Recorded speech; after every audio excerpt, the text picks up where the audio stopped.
La montée et la chute de Idi Amin, le dictateur africain le plus célèbre de tous les temps. Avant de vous parler de cet homme qui a fait trembler le continent noir, j'aimerais d'abord vous inviter à vous abonner et à cliquer sur la cloche de notification pour ne pas rater mes prochaines vidéos. Idi Amin était un officier militaire et homme politique ougandais qui a été le 3e président de l'Ouganda de 1971 à 1979. Il a régné en tant que dictateur militaire et est considéré comme l'un des despotes les plus brutaux de l'histoire du monde moderne. Amin est né à Koboko dans l'actuel nord-ouest de l'Ouganda, d'un père Kaka et d'une mère Lukbara. Polygame, il a épousé au moins 6 femmes, dont 3 il a divorcé. Amina a engendré jusqu'à 60 enfants en 1946. Il rejoint les King's African Rifles KR de l'armée coloniale britannique en tant que cuisinier. Il a atteint le grade de lieutenant prenant part aux actions britanniques contre les rebelles somaliens, puis au soulèvement des Momo au Kenya.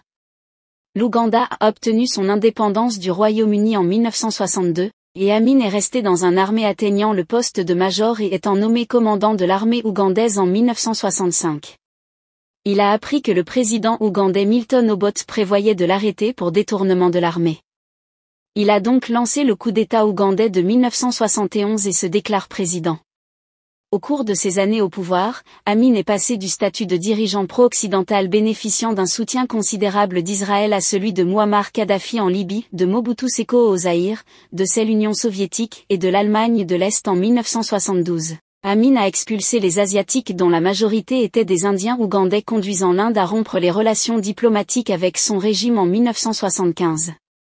Amin est devenu le président de l', Organisation de l'Unité africaine OUA, groupe destiné à promouvoir la solidarité entre les États africains. L'Ouganda a été membre de la Commission des droits de l'homme des Nations Unies de 1977 à 1979.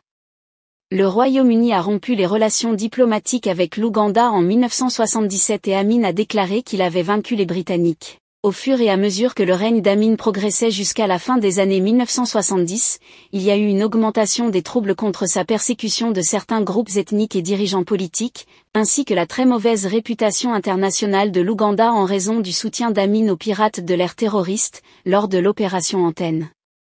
Il a ensuite tenté d'annexer la région de Kagera en Tanzanie en 1978. Le président tanzanien Julius Nyerere a ordonné à ses troupes d'envahir l'Ouganda.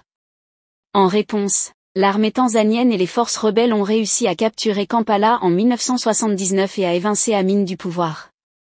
Amin s'est exilé d'abord en Libye puis en Irak et enfin en Arabie Saoudite le 19 juillet 2003. La 4e épouse d'Amin, Nalongo Madina, a rapporté qu'il était dans le coma et proche de la mort à l'hôpital spécialisé et centre de recherche King Faisal Ajda en Arabie Saoudite.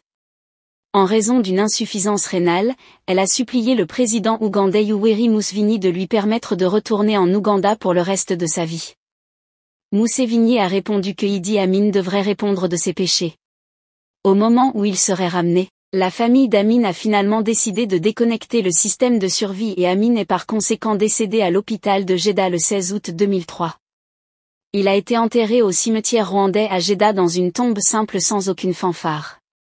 Après la mort d'Amin, David Owen a révélé que pendant son mandat de ministre britannique des Affaires étrangères de 1977 à 1979, il avait proposé de faire assassiner Amin. Il l'a défendu en arguant « Je n'ai pas honte de le considérer », car son régime descend dans l'échelle de Pol Pot comme l'un des pires de tous les régimes africains. Le règne d'Amin a été caractérisé par des violations généralisées des droits de l'homme, y compris la répression politique, la persécution ethnique et les exécutions extrajudiciaires, ainsi que le népotisme, la corruption et une mauvaise gestion économique flagrante. Les observateurs internationaux et les groupes de défense des droits de l'homme estiment qu'entre 100 000 et 500 000 personnes ont été tuées sous son régime.